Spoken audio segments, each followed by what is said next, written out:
nesse 12º Congresso de Pós-Graduação e de Graduação em Direito, aqui do Centro Universitário ESB.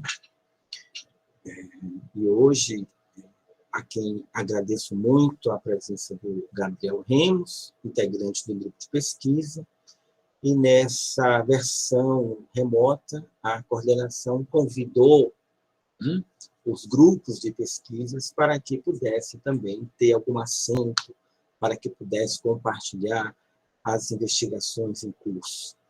Então, agradeço muitíssimo a nossa tão estimada professora Anne Ávila, nossa coordenadora da graduação e do mestrado, e ainda agradeço mais e mais e mais a todos vocês que tiraram esse tempinho aí para nos acompanhar. Como já está divulgado, o Gabriel Remos, ele é um dos nossos acadêmicos aqui da graduação em Direito e também integra o grupo de pesquisa Justiça e Filosofia Política.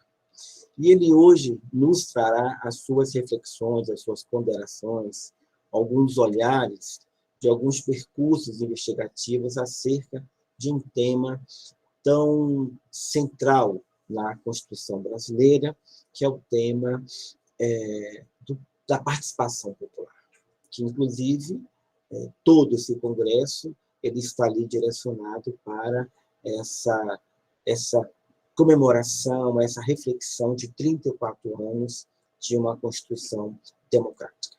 Então, todos muito bem-vindos, e eu já passo a palavra para que o Gabriel Remos compartilhe conosco aí as suas reflexões. Na sequência, tentarei dialogar por alguns minutos com o Gabriel, e caso haja interesse em alguma pergunta para o Gabriel, que está expondo a sua pesquisa, vocês podem formular aqui no chat, que nós leremos, ok? O tempo previsto para todo o nosso encontro é de 59 minutos. Gabriel, a palavra é sua. Seja bem-vindo mais uma vez.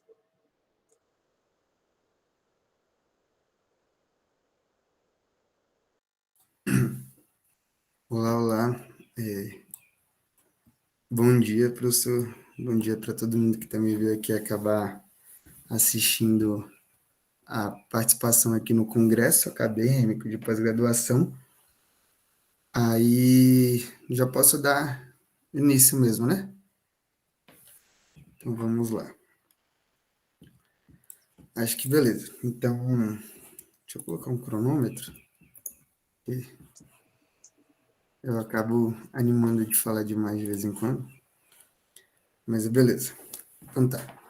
Indo direto e sendo mais objetivo, no caso aqui, a temática que a gente vai analisar, que a gente vai estudar, essencialmente, é o tema de excluídos, atores da formação socio-jurídica democrática brasileira. O povo como formador do direito. No caso, teve várias intenções assim para eu poder conseguir chegar a uma temática dessa, para eu poder conseguir abordar isso. Então, a ideia é que a própria faculdade, a graduação de Direito, faça um efeito na nossa mente, né? E eu acho que o resultado mesmo do que eu tenho como objetivo de chegar nessa própria pesquisa e nesse próprio estudo, fazendo por dentro da própria graduação, é eu conseguir chegar numa afirmação, um objetivo mesmo de provocar essa reflexão de que nós, como povo, podemos ser esse processo de formador do direito, né? Então, por mais que o tema seja autoexplicativo, é importante com que faça alguns destaques, algumas ênfases sobre o que está em torno, né, desse próprio título, dessas próprias palavras. Que eu acho que, no geral, no direcionar, é conseguir mostrar aí a importância de uma pesquisa, de um estudo, de uma análise mesmo sobre esse processo de conquista dos direitos, né? E por que falar sobre conquista dos direitos? Para a gente acabar não caindo em que, como se esse processo dos direitos surgissem desassociados da luta social, desassociados de uma movimentação, desassociados da instiga, né, do desejo da própria sociedade. Então, esse texto tem uma intenção mesmo, assim, de conseguir tirar essa ideia de que o direito ele surge do nada, para a gente conseguir compreender que, como povo, a gente tem um processo de conquista desse direito, né? A gente ajuda no processo de formação desse direito em si. Então, portanto, né, o importante do questionamento geral é a gente conseguir compreender, né, entender ali qual foi essa caminhada histórica do acesso ao direito, né, da formação do direito. Então, uma caminhada histórica contada através de uma análise que seja real, uma análise que seja verdadeira, né? Também a gente conseguir compreender, questionando assim qual essa caminhada cultural a partir dessa constituição da formação da humanidade, né? Como que esse povo começou a ter um processo de compreensão de formação da humanidade, dos seus costumes, das suas ideias, dessa nova sociedade que surge, e qual essa caminhada cultural também para a gente poder estruturar a base do direito.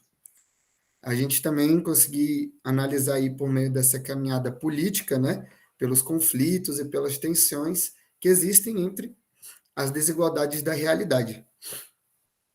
Desculpa. Que aí, no caso, essas pontezinhas, essa estrutura toda, seja pela antropologia, pela história, pela análise do direito social, dos direitos humanos, da própria política, consigam fazer com que a gente compreenda a estruturação e a base do direito e toda a sua formação, né? Nessa perspectiva das conjunturas, em que, em cada momento da história, foi se formando um processo do direito, e o direito ele vai também tendo seu processo de manutenção, seja essa manutenção controversa, contraditória, de tentar fechar o acesso ao direito aos dominantes, né, no que eu vou explicar aqui, que são os excluídos e quem são os não excluídos aqui no jogo, mas que também dentro dessa manutenção de uma reforma, também de uma transformação desse processo dos direitos. Então, a ideia é expor, e no caso eu me desafiar aqui também, a achar caminhos assim de análises para explicar esse processo dessa tomada e dessa formação do processo do direito mesmo. E aí essa foi mais ou menos uma introdução longa, mas, né, eu acho que conduzindo assim o próprio estudo, a própria pesquisa, é importante a gente entender que existe um panorama que é como se fosse uma receita de bolo, né?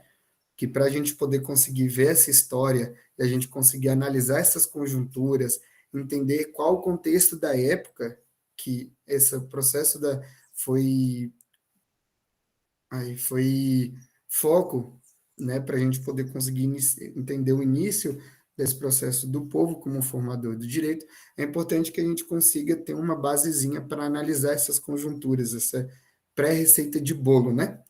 E aí acho que é importante, vamos dizer, a gente entender três ingredientes aí, né? Quem são esses atores dessa análise?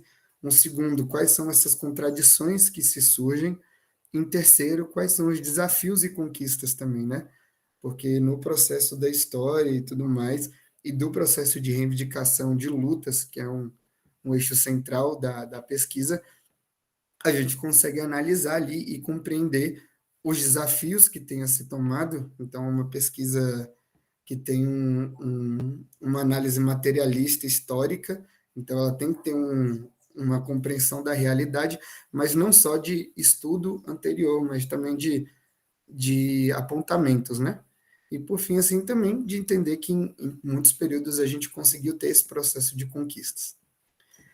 Então, toda essa receita, todos esses pontinhos, assim, esse receituário, ele contribui para a gente entender o Brasil hoje, né? A gente conseguir entender a atual estrutura democrática, a gente conseguir entender as contradições, inclusive as contradições, essas coisas, né? Contradição mesmo, que ainda perduram na sociedade, que não foram resolvidas, o porquê dessas contradições também. Então, essa receitinha ajuda a gente a compreender isso, mas, essencialmente, essa receitinha e essa análise e esse fundo que a gente chega a esse objetivo é a gente conseguir entender o porquê que nós precisamos nos entender como agentes protagonistas das nossas próprias transformações na sociedade. Então, como que nós conseguimos nos entender como formadores do direito e entender que nós estruturamos o direito, nós contribuímos para estruturar a democracia e que essa democracia ela é nossa e que, portanto, nós precisamos defendê-la sobre qualquer ataque e qualquer questão que acabe danificando o processo de construção da democracia que teve uma contribuição a partir de uma luta popular, da luta do povo. Então, no geral, o eixo dessa receita é que ele não tenha só esse processo de análise muito geral, mas que tem um processo mais objetivo, de defesa essencialmente da democracia, de valores e princípios que defendam o processo de ampliação do direito e não o inverso, né, de exclusão do direito, de formação de mais excluídos, mas num processo inverso. E aí acho que dentro disso é importante que eu falei sobre excluídos, quem exclui, exclusão. Então, vamos direto assim para a gente poder conseguir entender e objetificar assim quem que é esse excluído, né? Então, para Gramsci, que é um filósofo italiano, que também tem os seus pés, né, ali no materialismo histórico dialético, no processo de um método de análise para entender o mundo, e que ele tem um processo de análise tão avançado que ele permite com que a gente também entenda o nosso Brasil, entenda a nossa América Latina e tudo mais. Então, para Gramsci, no caso, esse ser excluído é a parte da população que faz ali parte de um pedacinho, de um pedaço que ele chama de classe subalterna, né, dessa classe dos subalternos. Então, é esse próprio povo que passa a ser excluído de qualquer forma de cidadania. Então, esse processo de exclusão que a gente compreende, que eu vou abordar aqui no texto, ele vai a partir dessa análise de que é uma massa, uma parcela significativa, uma parte da sociedade que ela é excluída, que ela tenta, apesar de existir o processo do direito, isso a gente vai ver durante a explanação aqui, né, a exposição do texto, mas que durante todo esse processo existe uma tentativa de retirar a cidadania dessa parte da população, desses excluídos, né? E aí, então, no caso é isso. Ele é excluído de conduzir, no caso, sua própria história, ele é excluído de entender sua própria história, ele é excluído de conseguir ser um agente da transformação da sua própria realidade. Portanto, esse excluído é o agente central na sociedade, pois ele é um personagem, né? Ele é a engrenagem na movimentação da sociedade. Ele é o foco principal nessa contradição social que a gente vai acabar compreendendo, entendendo durante a exposição da pesquisa, né? Ou seja, em uma sociedade desigual, quem está em desvantagem aqui que a gente está analisando é exatamente que é a engrenagem principal para que essa máquina que a gente chama de sociedade funcione. E aí, esses excluídos e excluídas, existe um processo, né, que é vamos dizer, eu fiz uma retomada de Gramsci, que é um filósofo italiano, mas a gente consegue, como eu acabei abordando, que a gente consegue compreender a questão desses excluídos e dessas excluídas para dentro do Brasil, entender quem que são esses personagens que são excluídos da cidadania dentro da nossa realidade brasileira. Então, quem são esses excluídos aqui no Brasil? Somos nós mesmos. Somos a classe que estrutura a movimentação da sociedade, essa massa que trabalha e faz com que a sociedade tenha movimento. Porém, para entender quem somos hoje, né, para a gente poder conseguir entender a dinâmica, entender o porquê que nós somos um agente excluído, porquê que existe uma classe que tenta tirar a nossa cidadania diariamente, é importante a gente acabar conduzindo ali para que, da mesma forma que tem essa análise geral, no âmbito mais internacional, mas que no Brasil a gente compreenda a partir da antropologia, da história, da ciência política e do direito também, que a gente consiga contribuir para poder entender o porquê que hoje nós somos um povo excluído, né? Porque que hoje existe uma tentativa de retirar a nossa cidadania. E aí eu vou na base de duas personalidades que são bastante importantes para a nossa história. São duas personalidades que a gente tenha orgulho de serem brasileiros e que eu vou começar a partir disso como Darcy Ribeiro, Darcy Ribeiro é um expert em ser brasileiro, né? Ele estuda, ele consegue analisar, ele tem uma pontinha assim em cada Brasil para ele se desafiar a explicar cada pontinha desse Brasil, né? Então é a partir dele, do Darcy Ribeiro, que a gente pode, né, que a gente tem aí o processo de conseguir entender o que o Brasil tem, é isso, pronto, da gente poder conseguir entender que o próprio Brasil tem o seu próprio processo de formação.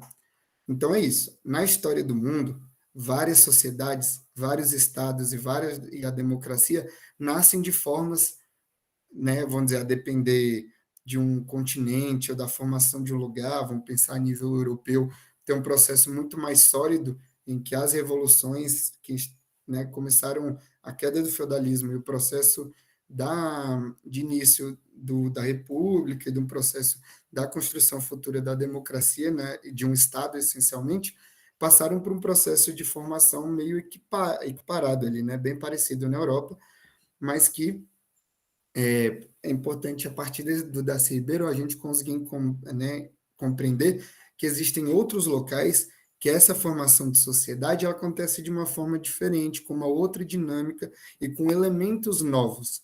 Então, acho que a palavra novo é importante, né, ressignificando ela lá para trás. O novo aqui, a gente vai usar de uma forma qualitativamente positiva aqui, é, a partir dessa análise que Darcy Ribeiro aponta dentro da sua tese, né?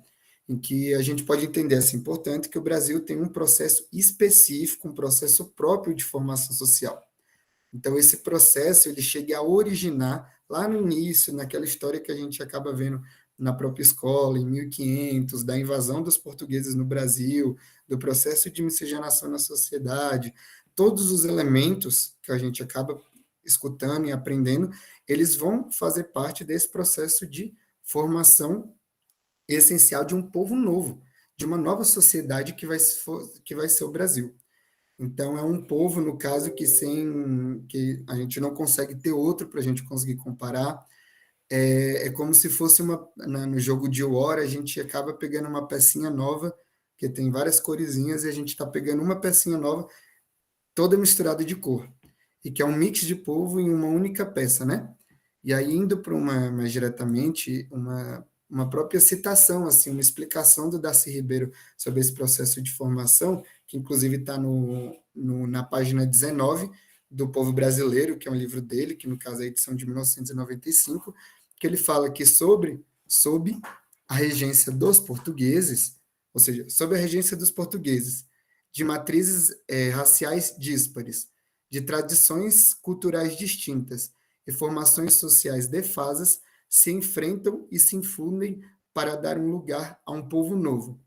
Ou seja, explicando essa frase de Darcy Ribeiro, ele consegue compreender uma consequência, né? Em que a gente estava sob a regência de Portugal, né? Os portugueses regiam o Brasil na época, então isso já é um elemento cultural que a gente pode separar, né? De formação social. O segundo, tinham matrizes raciais díspares, ou seja, além desse processo do europeu no Brasil, a gente também acabou, né, passando e sofrendo com o processo de escravidão, e no caso, né, nada da transplantação, mas, né, da trazida dos africanos para o continente latino-americano. Então, isso é um elemento também de formação da sociedade, porque eles acabam, né, acaba que você tem uma incorporação da sociedade desse povo que também reside aqui.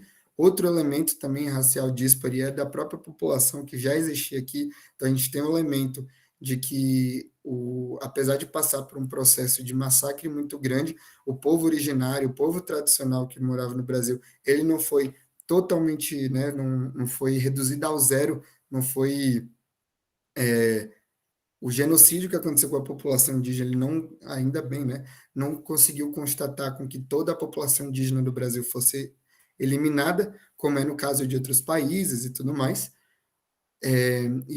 Isso também é um outro elemento. Então, dentro disso, você tinha várias tradições culturais totalmente distintas. Temos outro elemento de formação social e cultural, e também essa formação social, que desde os portugueses ao povo que foi escravizado no Brasil, aos indígenas, aos povos originários brasileiros, você tinha, assim, um processo de formação totalmente diferente entre esses três povos.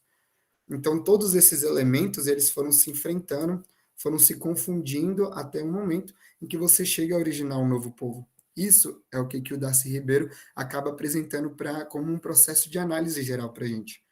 Então, portanto, né, assim, nós, o Brasil, o povo brasileiro, a gente se confundiu e se misturou, originando um povo novo. Por que a gente originou um povo novo? Porque a gente iniciou um novo modelo de estrutura de sociedade, distinto de qualquer outro que o mundo já tinha visto.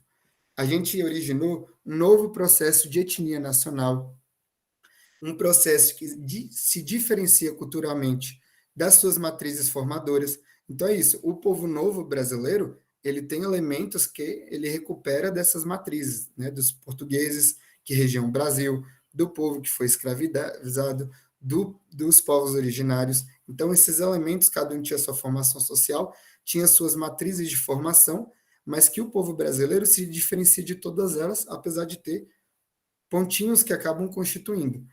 E também esses elementos da etnia nacional e da diferenciação, né, cultural das matrizes formadoras tiveram um processo de mestiçagem muito forte. Ou seja, elas acabam que no processo em que o Brasil foi passando a sua história, houve um processo que Darcy Ribeiro coloca como mestiçagem, né? Esse mestiço de povos originou um povo novo, que nisso marca aí uma redefinição de traços culturais. Então, essa que o Darcy Ribeiro coloca como uma mestiçagem e todo esse processo de uma nova etnia nacional redefiniu um novo processo de traço cultural. Um outro um outro pesquisador, um outro estudioso, que também é um importante brasileiro para a gente poder conseguir estudar, ele também contribui para a gente completar alguns elementos, né? Então, no caso aí, vou trazer Jacob Gorender também para o texto, que ele também ajuda a gente a completar essa compreensão do nosso Brasil a partir dessa formação social e da cultura de um país. Mas aí, para poder trazer Darcy Ribeiro, é importante que ele explica muito que os elementos de formação cultural e social de um povo, eles não são rígidos, né? Os elementos dessa formação, eles não são únicos em qualquer povo, eles, no caso, tiveram suas diferenciações, como Darcy Ribeiro aponta, aqui no Brasil, e que ele aborda com que a gente tem que ter uma necessidade de ampliar o nosso processo de compreensão política mesmo, né, de compreensão política de formação do Estado brasileiro, para que a gente compreenda essas contradições e chegue essencialmente a análises mais objetivas e a gente conseguir se compreender em que espaço de excluído a gente está. Então, uma pessoa que ajuda a conseguir trazer elementos para que a gente consiga entender Jacob Gorender é, no caso, o próprio Gramsci. Então, vou trazer aqui uma passagenzinha, né, da página 36 do livro A Vitalidade de um Pensamento, Gramsci, A Vitalidade de um Pensamento, que foi publicado em 1998, que coloca que, né, na história desse mundo existiram modos de produção que fizeram a base da sociedade. Então, para a gente entender o que é esse modo de produção, né, no clássico, o feudalismo é um modo de produção, o capitalismo é um modo de produção, o socialismo é um modo de produção. Então, o modo de produção a gente pode entender como o próprio nome mesmo, né? Então, é um modo em que uma sociedade se constrói a partir do processo de produção dela. Então, vamos compreender no duro um modo de produção como isso, e que existem modos de produções clássicos que a gente aprende na escola, que a gente estuda, como feudalismo, capitalismo, socialismo. E aí por aí vai. Porém, né, a partir dessa visão de Gramsci, a gente consegue entender que existem elementos que a gente pode adicionar para compreender que tem modos de produção que passam desse clássico. Então, nessa citação aí da página 36, né, que é de Simeonato, ele fala que Gramsci não entende a política como um simples reflexo da economia, mas como esfera mediadora entre produção material e a reprodução da vida humana. Ou seja, quando você fala sobre reprodução da vida humana, fala sobre aquele processo de tomada, né, das ideias e de processo da humanidade que eu falei lá no início, e todo esse processo de ação cultural mesmo do próprio povo, fala muito sobre qual que é a reprodução de vida humana dessa população. E essa reprodução da vida humana também vai estar ali costurada, ligada à produção material. Então, como no feudalismo você tinha um modo de produção, o capitalismo outro modo de produção, assim, no caso, né, que a partir da sua estruturação de produção. Então, vamos pensar no capitalismo como um processo mais comercial, ali entre classes e tudo mais, e o próprio socialismo também como um processo de que o modo de produção ele tem uma compreensão mais coletiva e de um acesso mais igualitário e coletivo ao processo dos direitos e também de quem quem é dominador, entre aspas, desse modo de produção. Então, aqui, esse processo de produção material, a reprodução da vida humana, também se costura com o reflexo da economia para se formar especificamente esse modo de produção. Tá normal para todo mundo? Chique. Tá ok aqui. Sim. Aí, portanto, né, assim, essas visões que a gente acaba chamando de dogmáticas sobre a existência dos modos de produção clássicos, ela acaba que contribui para a gente não conseguir contribuir muito bem à dinâmica dos outros mundos, além do que esses, que no caso eu vou colocar ali na Europa, viveram esse processo desse modo de produção mais clássico. Ou seja, na visão dogmática, tendem a compreender esse modo de produção numa perspectiva muito reduzida ao reflexo econômico. Então, não é muito a partir disso que a gente tem que analisar. A gente tem que analisar também sobre a perspectiva do direito, né, sobre a perspectiva da reprodução da vida humana, do processo de produção interno, dos reflexos da economia. Então, são vários elementos que contribuem para esse processo de modo de formação. Então, o Gramsci traz essa ampliação, né, dessa compreensão de como que se forma, como que a gente compreende o modo de produção, que vai conseguir contribuir a gente entender o próprio Brasil. Então, nisso é a gente compreender que o Brasil não passou por um feudalismo, nos moldes que a Revolução Burguesa na Europa acabou precisando do feudalismo para conseguir chegar no capitalismo, e que como aqui no Brasil a gente teve, né, como da Ciber fala, que a gente teve elementos de um povo novo, que formou uma cultura nova, que desenrolou um novo processo de sociedade e também de política, como no caso eu expliquei, pela citação do Simeonato, também se passou, aqui no Brasil, no caso, também se passou um modo de produção específico com as particularidades da formação do Estado brasileiro.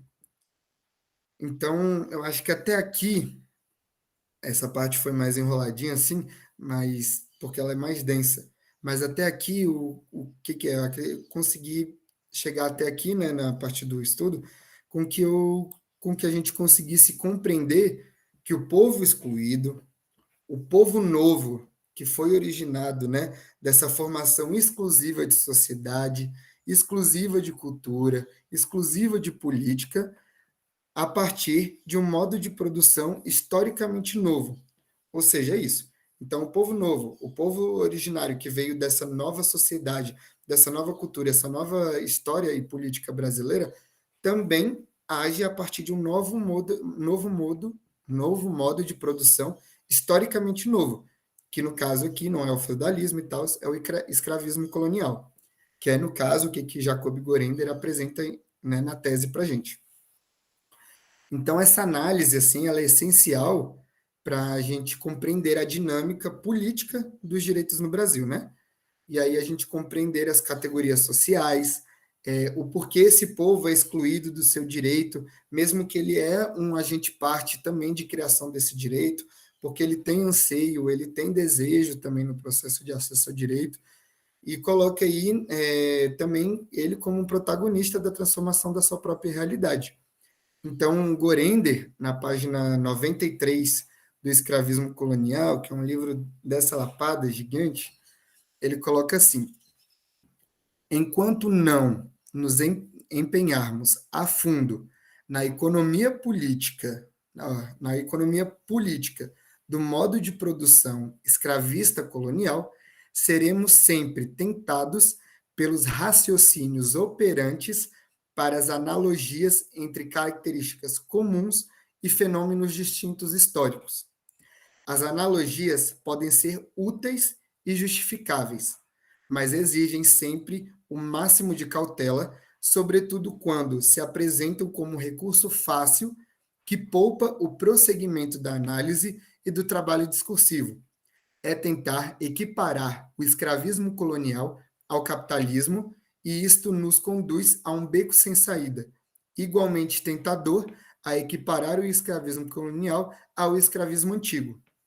Ou seja, Jacob Gorender deixa enfático, evidente, que é importante a gente se debruçar sobre a história e a formação social e cultural e política de um país, para a gente, inclusive, conseguir entrar numa dinâmica de compreender objetivamente o direito nesse local, o processo de como que se dá a tomada dos direitos fundamentais, o acesso dos direitos humanos desse povo dentro desse Estado.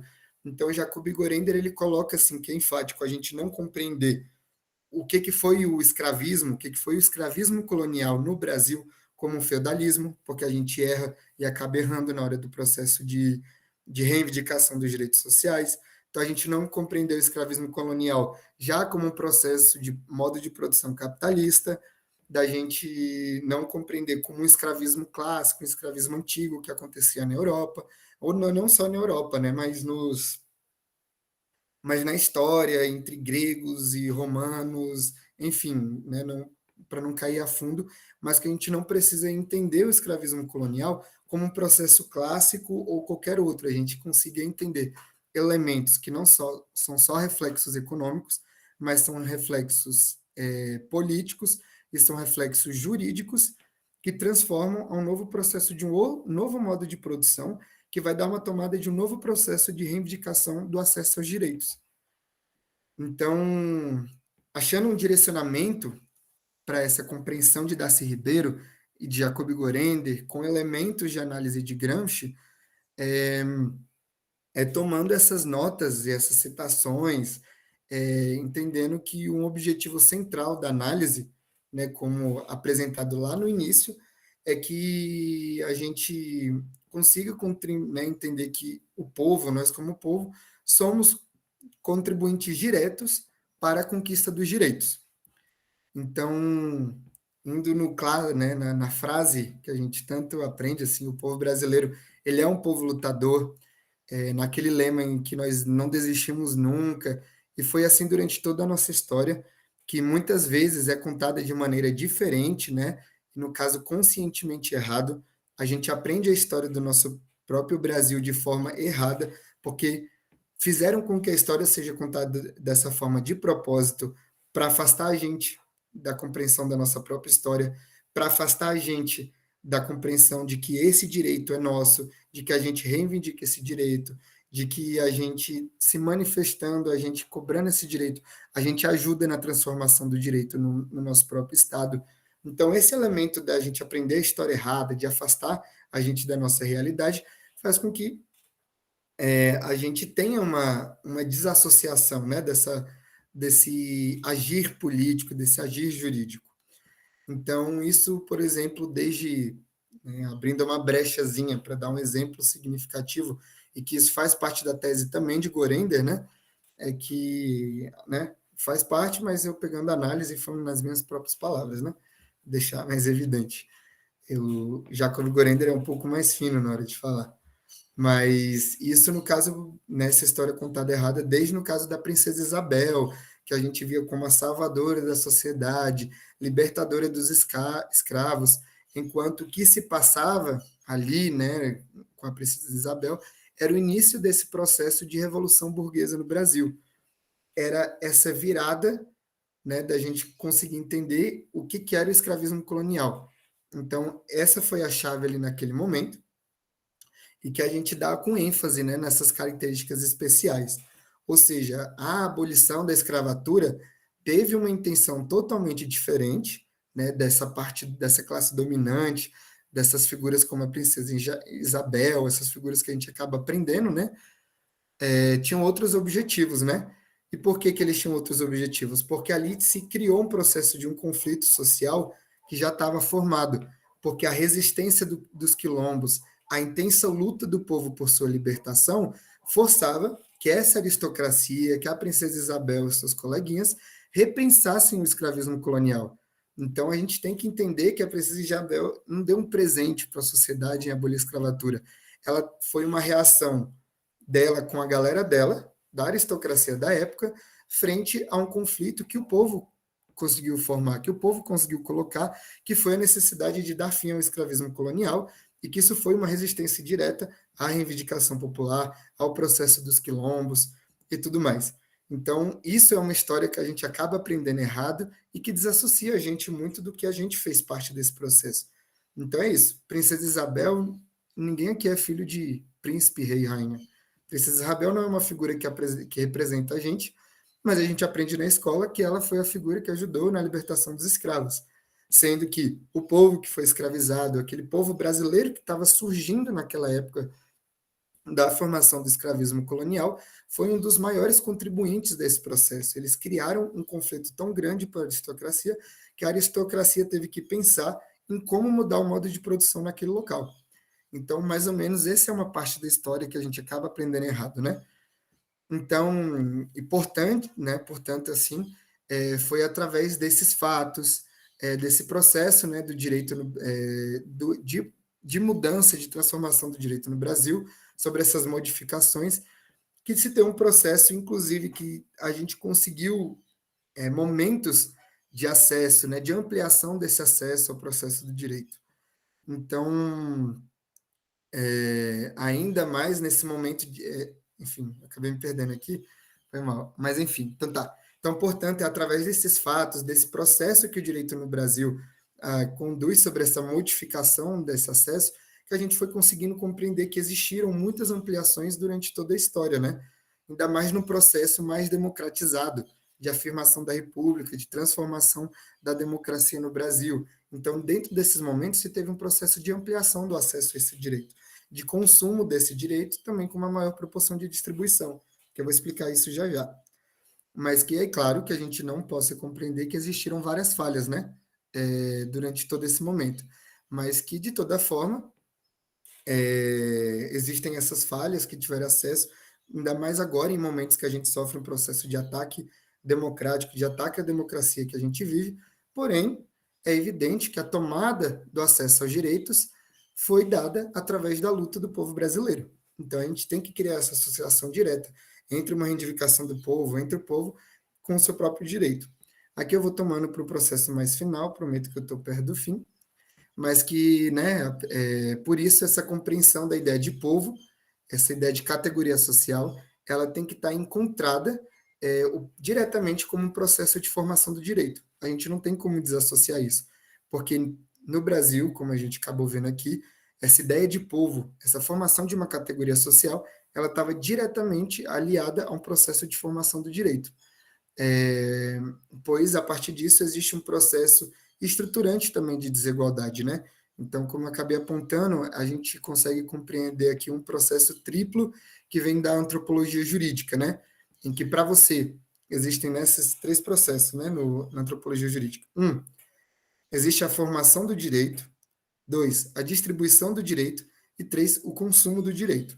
Ou seja, por mais que o povo brasileiro, através de toda a sua história, da sua cultura, da sua maneira de fazer política, se reivindicar, né, de reivindicar seu espaço na sociedade, apesar de toda essa contribuição dele, não quer dizer que quem domina esses modos de produção vão permitir com que esse povo tenha acesso a esses direitos. Não quer dizer que essa classe que domina os modos de produção vai distribuir esses direitos e vai permitir o consumo do direito para todas e todos. Assim, né, essas elites se distanciam, né, aliás, eles se formam como agentes de exclusão, com descompromisso social, sem comprometimento com essa tríade da antropologia jurídica, no caso, né, criando essa tentativa de convencer a gente de que o direito é um produto de luxo. Então, caminhando ali para um processo da conclusão, existe um desafio posto muito grande a partir de toda essa análise que a gente faz, e que Gramsci contribui também para a gente poder entender caminhos para a gente poder conseguir A gente teve vitórias, a gente teve conquistas em períodos, mas isso não imuniza a gente de acabar conseguindo entender vários desafios durante a nossa, né, pela nossa vista. Então, é através disso que Gramsci coloca a importância do intelectual orgânico, né, do que ele coloca como os intelectuais orgânicos, que são esses intelectuais, que aí eu vou explicar depois, que permitem que com a gente tenha a capacidade de analisar a nossa própria sociedade. Então, na visão de Gramsci, esse intelectual orgânico que ele coloca, não é naquela visão clássica de um cara que fica estudando, estudando, estudando, estudando, não.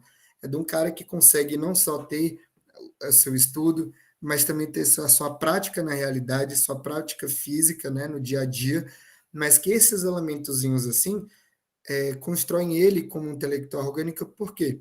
Porque ele consegue analisar a sua própria realidade.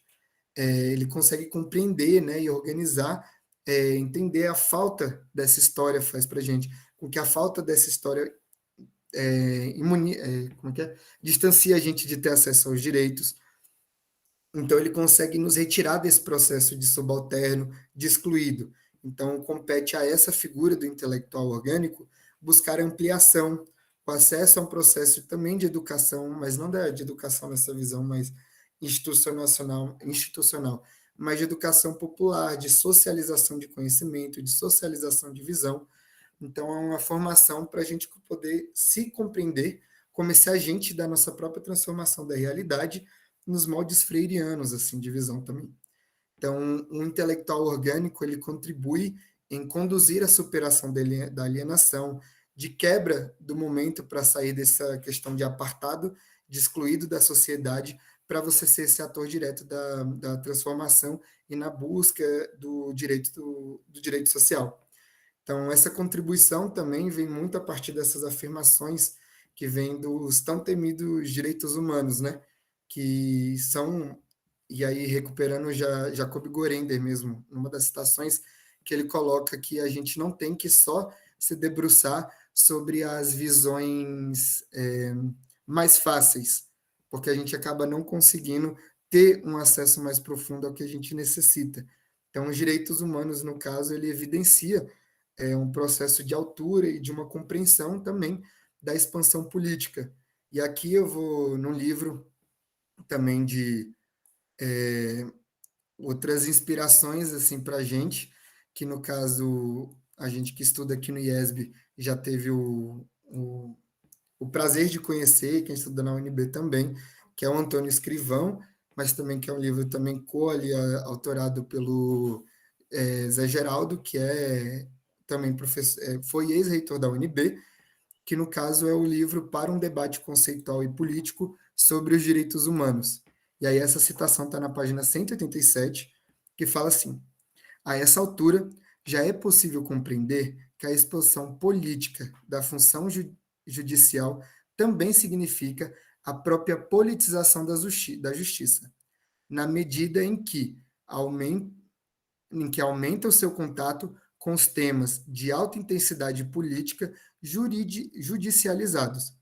Neste sentido, a judicialização da alta intensidade política e a transformação das matérias, dos sujeitos de direitos, da natureza dos interesses envolvidos e da própria função da efetivação dos direitos humanos conferida ao Estado e a toda a sociedade no processo de democratização. Fica evidente que há que se delegar ao judiciário a prerrogativa de se isolar nem se distanciar da sociedade em sua atuação funcional. Ou seja, o processo dos direitos humanos é uma questão forte ali, da uma expansão da função judicial, da expansão da função do direito também num processo de ação política, mas não na política nesse processo desse modo institucional e dessa questão que a gente acaba vendo de uma forma mais midiática, mas num processo de que seja uma função judicial, uma função política de tomada de poder, de acesso ao direito que é seu, de disputa de poder ali, essencialmente, numa sociedade que existe uma divisão evidente de classes, em que você tem um povo trabalhador, você tem uma classe dominante, um processo da elite, que não tem o mesmo projeto de país, não tem o mesmo projeto, a mesma função, também de distribuição e de consumo dos direitos. Então, é através dos direitos humanos, é através desse processo de reivindicação popular que está na história, está no sangue do brasileiro, está no sangue do povo brasileiro, que a gente consegue, a partir dessa tônica, fazer um processo de expansão política da função judicial no Brasil, que é da garantia e dessa disputa de poder para dar mais acesso da justiça a nós como povo brasileiro. Então, finalizei. Muito bem, parabéns aí pelo seu fôlego, pelo percurso que você escolheu para apresentar esse trabalho. Pena que não foi uma banca de monografia, né? Você já estaria aí plenamente cumprida a tarefa. Mas, então, abramos aqui a pergunta aos seus colegas. Tem alguma interação que queira fazer com o Gabriel? Vocês podem ou ligar o som, ou escrever aqui no chat, fiquem à vontade. Alguém gostaria de direcionar alguma dúvida, alguma pergunta ao Gabriel?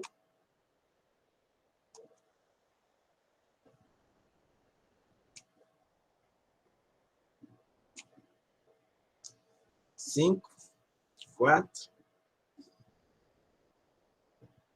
Gabriel, os colegas estão tímidos ou estão preparando o almoço, afinal de contas, né? Professor, eu gostaria só de dizer que eu gostei muito, me esclareceu bastante e parabéns, tá? Muito obrigado. Gostei muito de ter participado. Muito obrigado, muito obrigado. Muito obrigado. Também, professor, dá licença, queria dar parabéns ao Gabriel aí. Muito bom a fala dele. Parabéns, Gabriel. Joia. Então, Gabriel, você fez um longo percurso de fôlego, e seria interessante também deixarmos registrado de que se trata de uma investigação teórico-intelectual acerca de um fato real, né, que foi o processo de colonização, de formação de um povo, a qual chamamos, então, aí, povo brasileiro. E, dentro desse processo de análise, nós temos que diferenciar o fenômeno de suas conjunturas. E isso você fez muito bem, não vou me alongar, mas eu gostaria de fazer uma provocação para você responder aí em 2 minutos. Você, enquanto um acadêmico do curso de Direito, morando em Brasília, você, enquanto trânsito em diversas abordagens, tanto de conjunturas quanto de fenômenos, como é que o que você diria, por exemplo, para um colega seu do primeiro semestre, que acredita que o direito seja uma varinha mágica? O que é que você traria como reflexão nessa ponte?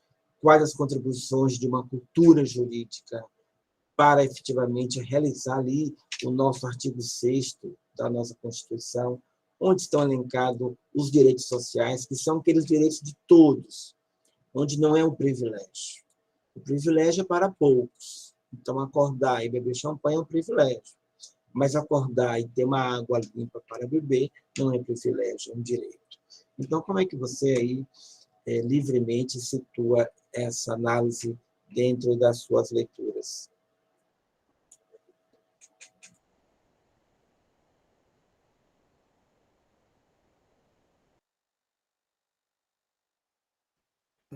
Deu uma travadinha aqui no computador, mas voltando.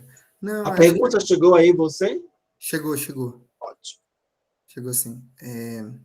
Não, acho que, tipo assim, dando esse recado para quem acaba chegando no direito e que de vez em quando acaba, muitas vezes, chegando muito deslumbrado, e tem até uma brincadeira que a galera fala, né?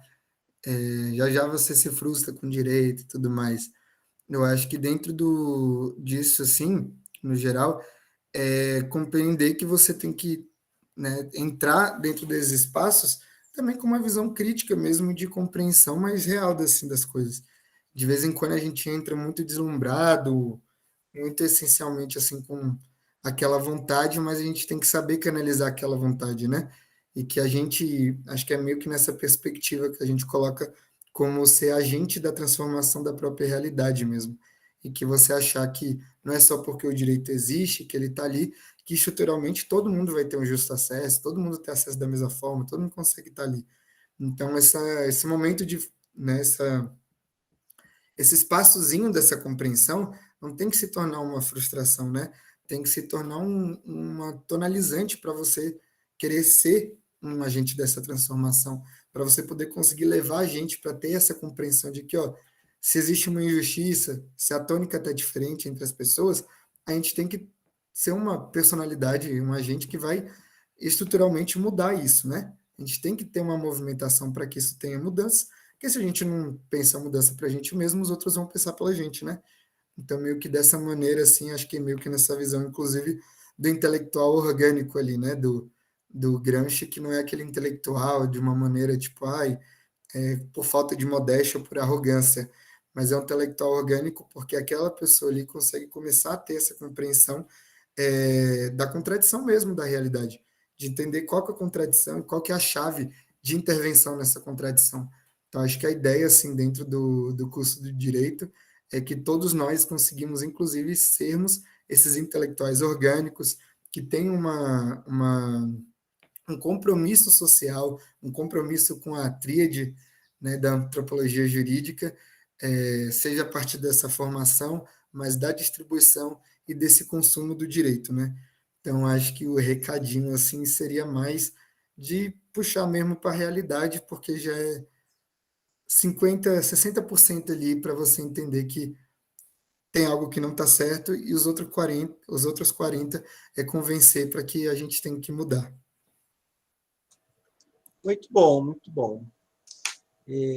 Espero também que todos que tenham aqui nos acompanhado tenham aí assimilado que se trata de uma leitura realista acerca de algumas percepções, e essas leituras, para serem realísticas, elas precisam, sim, voltar a indagar alguns arquétipos, alguns modelos com os quais nós somos ali formados enquanto povo brasileiro.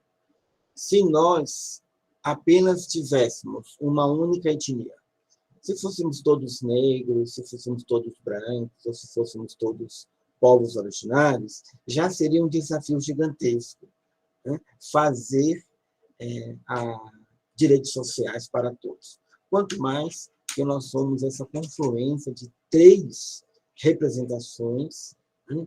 3 culturas autônomas, e essas culturas, ao menos 2 delas, ficaram excluídas o tempo inteiro. E depois houve uma segunda exclusão, que é a exclusão da posse. E aí a falta de dinheiro não tem nenhuma etnia. Ou tem ou não tem dinheiro. E o debate aqui é justamente fazer uma bifurcação, né? Assegurar a liberdade para que cada um amplie cada vez mais as suas conquistas, mas assegurar, né? Tem uma expressão muito falada, o chamado mínimo existencial, para que se assegure ali uma dignidade, né, a todas as pessoas chamadas de cidadãos. Eu desejo a você todo sucesso, que você continue lendo, que você continue pesquisando. É um trabalho que ainda está no gerúndio, construindo, né, e que a coordenação do direito sempre mantém esse espaço aberto aí para os grupos de pesquisas, para vocês, graduandos, e assim nós finalizamos agradecendo a todos os presentes que nos acompanharam até aqui, ao Gabriel, que fez aí a sua exposição, e a nossa coordenação, juntamente com toda a direção do ESP. Muito obrigado e até uma próxima. Gabriel e a todos. Lhe passo a palavra, Gabriel, para as suas considerações finais, aí, o seu tchau aos seus colegas. Eu já quase que saí. Não, quero só agradecer aí, geral, que acabou apresentando. Eu estava bem nervoso, eu costumo ficar bem nervoso. Eu costumo, inclusive, a funcionar muito mais em bastidor do que só falando. Mas aí fiquei feliz que a galera gostou e tudo mais. Então, tamo junto. Grande abraço. Até a Foi próxima. ótimo. Tchau. Obrigada, Gabi. Tchau, professor. Tchau, pessoal.